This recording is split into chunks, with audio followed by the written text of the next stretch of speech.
Hello दोस्तों, आज हम लोग बात करेंगे एसबीआई से आप loan against mutual fund loan कैसे ले सकते हो। मान लीजिए कि अगर आपके पास कोई म्यूचुअल फंड पड़ा हुआ है, वो चाहे डेब्ट हो इक्विटी हो, तो उसके अगेंस्ट पे आप लोन कैसे ले सकते हो एसबीआई में, उसके ऊपर आज हम लोग बात करने वाले हैं। तो वीडियो में आगे बढ़ने से पहले अगर आपने हमारे चैनल को सब्सक्राइब नहीं किया है तो प्लीज़ सब्सक्राइब कर लीजिए, और उस पर आपको क्या रेट ऑफ इंटरेस्ट लगेगा, सारी चीज़ों के ऊपर हम लोग डिटेल से बात करेंगे। ठीक है, तो आपको इसके लिए आ जाना है योनो एसबीआई बैंक की ऑफिशियल साइट पर। ठीक है, और यहाँ पे आने के बाद यहाँ पे आपको सेम ऑप्शन देखने को मिलेगा, एक लोन वाला। तो इस लोन वाले ऑप्शन पे जैसे आप क्लिक करोगे और यहाँ पे आप देख सकते हो पहले ऑप्शन आते गए थे, दो तीन आते गए थे, home loan, personal loan, car loan. ठीक है, अब ये सारे ऑप्शन आते गए थे। अब एक यहाँ पे लोन अगेंस्ट म्यूचुअल फंड वाला ऑप्शन आने लगा, जो कि इसके आपके पास कोई म्यूचुअल फंड पड़ा होगा एसबीआई का, तो उसके अगेंस्ट पे आपको लोन मिल जाएगा। अब पहले इसके फीचर्स के बारे में हम लोग बात कर लेते हैं। ठीक है, आप क्या एलिजिबिलिटी होती है जब आप इसमें लोन ले सकते हो, उसके ऊपर हम लोग बात करते हैं कि कब आप एलिजिबल होते हो एक लोन अगेंस्ट म्यूचुअल फंड को अप्लाई करने के लिए। तो यहाँ पे आप देख सकते हो आपके पास एसबीआई में सेविंग अकाउंट होना चाहिए। ठीक है, आप 18 साल से ऊपर होने चाहिए। मान लीजिए अगर आपके पास सेविंग अकाउंट नहीं है और आपके पास एसबीआई की म्यूचुअल फंड है तो आपको लोन नहीं मिलेगा, बट आपके पास सेविंग अकाउंट है और एसबीआई के म्यूचुअल फंड्स हैं तो आपको लोन मिल जाएगा। आपके पास आप इंडिया के रहने वाले होने चाहिए, आपके पास पैन कार्ड और मोबाइल नंबर होना चाहिए। ठीक है, और म्यूचुअल फंड आपके पास जो म्यूचुअल फंड होने चाहिए वो CAMS के द्वारा रजिस्टर्ड होने चाहिए। ठीक है, mutual fund holding with CMS a single. ठीक है, तो ये CMS के द्वारा रजिस्टर्ड होने चाहिए, ये बहुत ज़्यादा जरूरी है। अब यहाँ पे बात करते हैं कि कितना मार्जिन आपको मिलेगा। अगर मान लीजिए कि आपके पास इक्विटी, हाइब्रिड या ETF है, ठीक है, ETF वाले म्यूचुअल फंड है, तो आपको 50% मिल जाएगा। मान लीजिए आपने 1 लाख का, आपके पास 1 लाख की म्यूचुअल फंड है तो उस पर 50,000 का आपको लोन मिल जाएगा। ठीक है, और डेप्ट के अगर डेप्ट का है तो मान लीजिए अगर आपके पास 1 लाख का डेप्ट म्यूचुअल फंड है तो उस पर आपको 75,000 रुपए का लोन मिल जाएगा, क्योंकि 25% आपका लग रहा है। ठीक है, तो अब यहाँ पे बात करते हैं फीस एंड चार्जेस के ऊपर। तो यहाँ पे आप देख सकते हो फीस एंड चार्जेस, आपको कितनी प्रोसेसिंग फीस आपको क्या देनी पड़ेगी उसके ऊपर बात करते हैं। 0.50% प्रोसेसिंग फीस देनी पड़ेगी। कितनी कम प्रोसेसिंग फीस देनी पड़ रही है। ठीक है, और डॉक्यूमेंट चार्जेस 100% डिजिटल होंगे, आपके जीरो डॉक्यूमेंट्स लगेंगे, क्योंकि आपने पहले से ही जब म्यूचुअल फंड अप्लाई कर रहे हो तो सारी चीजें आपने लगा के रखी होती है। तो 100% डिजिटल प्रोसेस होगा और नो डॉक्यूमेंट, आपको कोई भी डॉक्यूमेंट्स नहीं देने पड़ेंगे, जो कि बहुत अच्छी बात है। आइए इसके फीचर्स के ऊपर हम लोग बात कर देते हैं। तो no needed sell mutual funds, मतलब कि मान लीजिए कि अगर आपको कहीं भी म्यूचुअल फंड सेल नहीं करने पड़ेंगे, आपके म्यूचुअल फंड भी रहेंगे, साथ ही साथ आप उसके अगेंस्ट पे लोन ले लेंगे।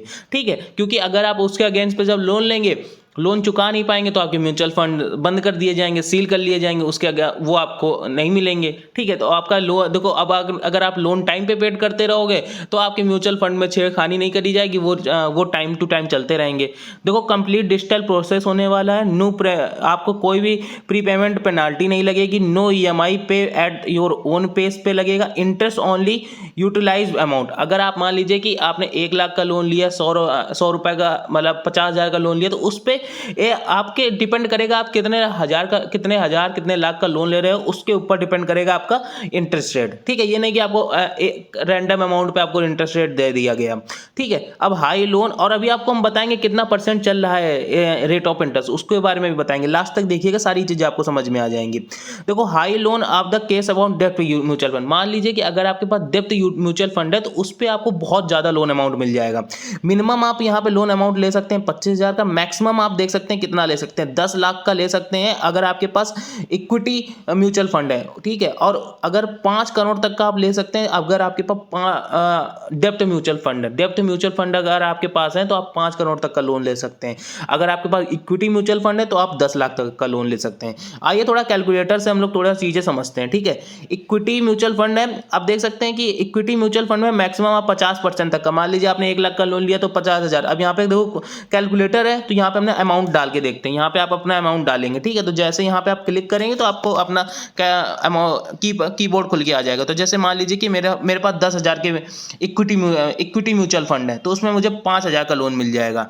ठीक है, उसमें उसमें मुझे कितना मिल रहा है, 5,000 का लोन मिल रहा है। अब मान लीजिए कि मेरे पास 1 लाख के इक्विटी म्यूचुअल फंड है, तो उसमें मुझे 50,000 का लोन मिल जाएगा। ठीक है, 50,000 के लोन के लिए मैं एलिजिबल हो सकता हूँ आसानी से। ठीक है, अगर आपके पास आप म्यूचुअल फंड नहीं स्टार्ट किए हैं तो म्यूचुअल फंड स्टार्ट करने के लिए सबसे बेस्ट है काइट एप्लीकेशन। ठीक है, काइट का कॉइन एप्लीकेशन, मैं भी वो उसमें SBI के म्यूचुअल फंड लेकर रखा हुआ है, तो आप लोग भी ले सकते हैं। लिंक मैं आपको डिस्क्रिप्शन में दे दूंगा, तो जिससे जाकर के आप तुरंत ही वहाँ पे लॉगिन करें, अपना रजिस्टर करें और अपने म्यूचुअल फंड स्टार्ट करें। ठीक है, SBI का मेरे पास भी म्यूचुअल फंड पड़ा हुआ है और वो भी स्मॉल कैप। ठीक है, तो अभी आपको बताएंगे कि किस किस बैंक में कितना कितना मिलता है, वो सारी चीजें तो आप भी स्टार्ट कर सकते हो, तो लिंक आपको डिस्क्रिप्शन में मिल जाएगी। अब मान लेते हैं कि अगर आपके पास डेप्ट म्यूचुअल फंड है, तो डेप्ट म्यूचुअल फंड में आपको कितने परसेंट का मार्जिन मिल रहा था, मैक्सिमम 75% का। मान लीजिए कि अगर मेरे पास डेप्ट म्यूचुअल फंड 10,000 के हैं तो 7,000 का मिल जाएगा। अगर मेरे पास हम 1 करोड़ का लेना चाहते हो तो 75 लाख के 1 करोड़ का डेप्ट म्यूचुअल फंड है, तो 75 लाख के लोन के लिए हम एलिजिबल हो सकते हैं। ठीक है, अगर मेरे पास 10 लाख रुपए है तो 7,50,000 रुपए के लिए लोन के लिए हम एलिजिबल हो सकते हैं। अगर मेरे पास 1 लाख रुपए है डेप्ट 1 लाख रुपए डेप्ट म्यूचुअल फंड में पड़ा हुआ है, तो हम 75,000 रुपए लोन के लिए एलिजिबल हो सकते हैं। तो आइए अब समझते हैं कि हम mutual loan against mutual fund में रेट ऑफ इंटरेस्ट क्या हम लोग को लगेगा, उसके ऊपर हम लोग बात कर लेते हैं। तो अब देखो यहाँ पे आप कहोगे अप्लाई कैसे करना है, तो यहाँ पे आप आई एम इंटरेस्टेड वाले ऑप्शन पे जैसे क्लिक करोगे तो आप सीधे अप्लाई वाले ऑप्शन पे क्लिक कर सकते हो, और बहुत यूजर फ्रेंडली है। आई एम इंटरेस्टेड पे जैसे क्लिक करोगे तो सीधे आपको पूरा डॉक्यूमेंट सेक्शन खुल जाएगा, सब कुछ खुल जाएगा। तो यहाँ पे आप लॉगिन अपना MPIN नंबर डालना और लॉगिन करना और तुरंत ही अप्लाई करना। तो चलिए हम लोग बात कर लेते हैं रेट ऑफ इंटरेस्ट के ऊपर। ठीक है, तो आपको यहाँ पे क्रोम में आ जाना है, अपने कोई भी ब्राउजर सर्च में करना है SBI loan against mutual fund rate of interest. तो इसके नीचे जैसे आओगे तो यहाँ पे आपको देखो मिल जाएगा loan against security interest rate.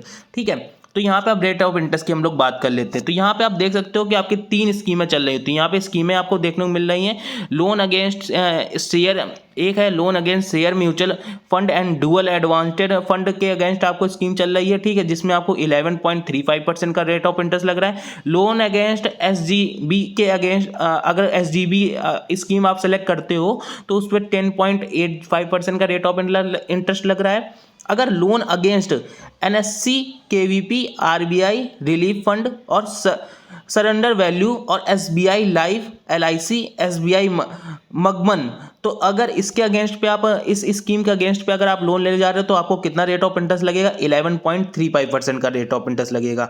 तो अब हम लोग थोड़ा बात कर लेते हैं रेट ऑफ इंटरेस्ट। आपको पता चल गया कि लोन अगेंस्ट में 11.35% से स्टार्ट होता है। ठीक है, अब हम बात करते हैं एक चीज और, जो कि फीचर्स हैं और किस किस स्कीम के तहत पे आपको लोन मिलेगा। तो यहाँ पे आपको आने के बाद इस ये वाले लिंक पे क्लिक कर देना, सबसे पहली लिंक है। तो यहाँ पे आप देख सकते हो आपको फीचर्स के ऊपर हमने बता दिया, तो कितने मिनिमम आपको कितना मिलेगा, मैक्सिमम कितना मिलेगा। ठीक है, मार्जिन कितना कितना किसका होता है वो भी मैंने आपको बताया था। बट यहाँ पे आपको मिल रहा है कि कौन सी स्कीमें आपके पास SBI म्यूचुअल फंड की होंगी तो जिस पे आपको लोन मिल जाएगा। तो यहाँ पे अभी हम आपको क्लिक करके दिखाते हैं। इसको आप डाउनलोड कर लेंगे, ये PDF फॉर्म में खुल जाएगा। तो यहाँ पे हमने PDF फॉर्म में खोल लेते हैं। ठीक है, आपके सामने सारी चीज़ें करके आपको समझाते हैं। तो यहाँ पे ये ओपन हो रहा है, तो यहाँ से इसको ओपन करते हैं और यहाँ पे आप देख सकते हो। अब मान लीजिए कि आपको ये पूरी स्कीम आ गई कि अगर आपके पास ये म्यूचुअल फंड्स होंगे, इस स्कीम के म्यूचुअल फंड्स अगर आपके पास होंगे तो आपको लोन बहुत ज़्यादा मिल जाएगा। जैसे मान लीजिए कि यहाँ पे हम थोड़ा जूम करते हैं इसको। ठीक है, अब यहाँ पे देखो equity growth SBI Contra fund, SBI dividend fund, SBI flexi cap fund, अगर और SBI blue chips fund, SBI multi cap small cap. तो SBI स्मॉल कैप देखो मेरे पास फंड पड़ा हुआ है तो हम इसके अगेंस्ट पे लोन ले सकते हैं, और मेरा SBI में सेविंग अकाउंट भी है तो हम उसके अगेंस्ट पे लोन ले सकते हैं। तो आप यहाँ पे जाकर के इस फॉर्म को डाउनलोड करके आप देख लीजिएगा कि आपके पास कौन कौन से पड़े हुए हैं और उसके अगेंस्ट पे आप लोन ले सकते हैं। आई होप आपको ये वीडियो पसंद आई। तो प्लीज़ आप वीडियो को लाइक शेयर सब्सक्राइब करें, और अगर आपके माइंड में कोई भी क्वेश्चन चल रहा है तो आप प्लीज़ कमेंट करिए।